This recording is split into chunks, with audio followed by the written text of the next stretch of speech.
नमस्कार मित्रांनो, आज आपण अशी एक स्टोरी बघणार आहोत जी आपल्या जगण्याचा दृष्टिकोनच बदलून टाकते। बस निघणारच होती तेवढ्यात एक ओळखीचा चेहरा असा समोर आला। संपूर्ण बस भरली होती, बसायला जागाच नव्हती। आयुष्य पण असे आहे ना, केव्हा केव्हा अशा गोष्टी घडवून आणत की आपल्याला त्या माहीतच नसतात। संपूर्ण बस भरली होती म्हणून पाठी मागची सीट मोकळी होती म्हणून ती त्या जागेवर जाऊन बसते। थोड्या वेळाने समोरून ओळखीची अशी एक व्यक्ती आली आणि येऊन शेजारी गप्पच बसली। ती व्यक्ती दुसरी कोणी नव्हती, तिचा लग्नागोदरचा प्रियकर होता, पण त्याने तिला ओळखलंच नव्हतं, कारण तिचं लग्न झाल्यामुळे ती साडीमध्ये होती। तो खिशातून चष्मा काढतो आणि मोबाईल बघत असतो। ती त्याच्याकडे बघतच असते। अजून सुद्धा तो तसाच होता, पहिल्यासारखाच त्याला चष्मा लागला होता, पण त्याचे केस एक सुद्धा पिकलेले नव्हते। थोडीशी मोठी झाली आहे म्हणून त्याने मला ओळखले नसेल असं तिला वाटतं। ती खूप उदास होते। तिला वाईट वाटतं की ज्याच्यावर आपण एवढं मनापासून प्रेम केलं, आत्तापर्यंत ज्याला विसरूही शकले नाही, ज्याच्या आठवणीने आजही माझे डोळे भरून येतात, पण त्याने मला ओळखलंच नाही। मान्य आहे की त्याचेही लग्न झालं आहे आणि माझेही लग्न झालं आहे, म्हणून कोणी असं लगेच कुणाला विसरून जातं का? त्याला माझी आठवण येत नसेल का? असे अनेक प्रश्न तिच्या मनात येतात। बराच वेळ झाला तरी त्याचं लक्ष तिच्याकडे जातच नाही। तिच्या डोळ्यासमोर जुन्या आठवणी ताज्या होतात। दोघेजण एका कॉलेजच्या फंक्शनमध्ये अशा प्रकारे भेटले होते की दोघांची एकमेकांना धाक झाल्यामुळे खूप भांडणं झाले होते। दोघेजण एकमेकांचे पक्के दुश्मन झाले होते। जेव्हा जेव्हा कॉलेजमध्ये फंक्शन असायचे तेव्हा तर आणखी जास्तच भांडण व्हायचं। असेच बरेच दिवस जातात आणि ॲन्युअल फंक्शन जवळ येते। दोघे पण डान्समध्ये भाग घेतात।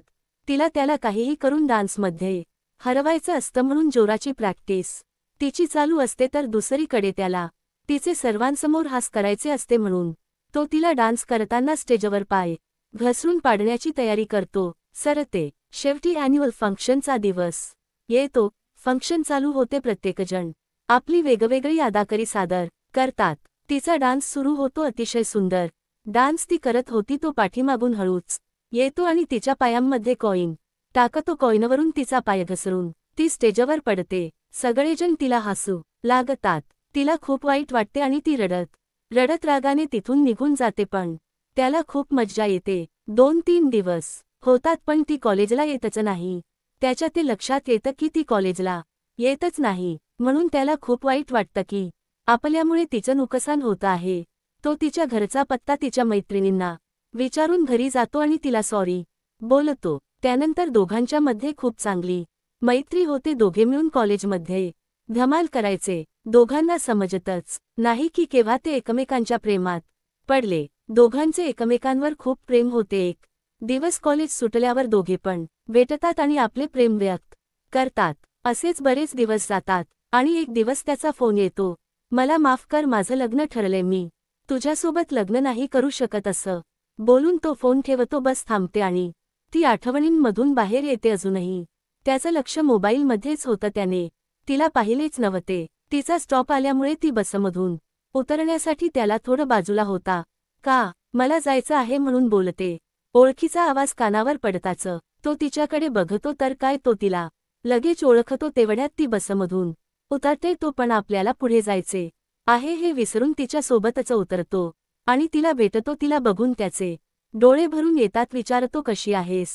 ती बोलते, कुठे होतास इतकी वर्ष? तुला एकदाही माझी आठवण नाही आली का? खेळलास माझ्या भावनांशी? तुला काहीच कसं वाटलं नाही माझ्या भावनांशी? खेळताना असं नातं तोडून कधी तुटतं का? तुला जर दुसरी मुलगी आवडत होती तर तू माझ्याशी प्रेमाच का नाटक केलास?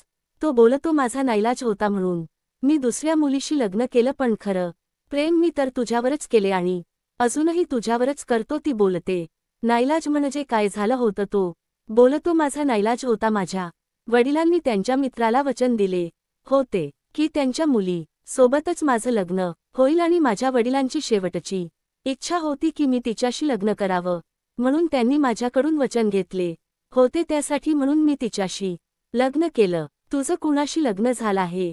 तू सुखी आहेस ना? ती बोलते, तुझ्या फोन नंतर तू कधी परत भेटलाच नाहीस, तुझी खूप वाट पाहिली। माझं शिक्षण पूर्ण झाल्यानंतर आईवडिलांनी माझं सुद्धा लग्न करून दिलं। दोघांच्या मध्ये बराच वेळ खूप गप्पा चालतात त्याच्या.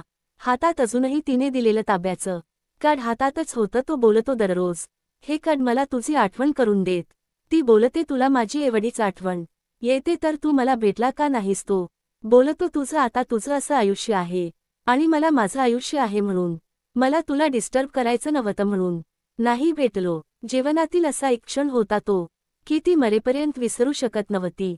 तो तिला सुरक्षित घरापर्यंत बाहेरूनच सोडून जातो. परत त्या दोघांच्या मध्ये कधीच बोलणं होत नाही, कारण त्या दोघांनी एकमेकांचा नंबरच घेतला नव्हता. आजही तिला त्याची आठवण येते. त्याच्या आठवणीने तिचे आजही डोळे भरून येतात. मित्रांनो, कशी वाटते तुम्हाला आजची ही कहाणी? आवडली असेल तर कमेंट करायला विसरू नका. भेटूया पुढच्या कहाणीमध्ये. तोपर्यंत धन्यवाद.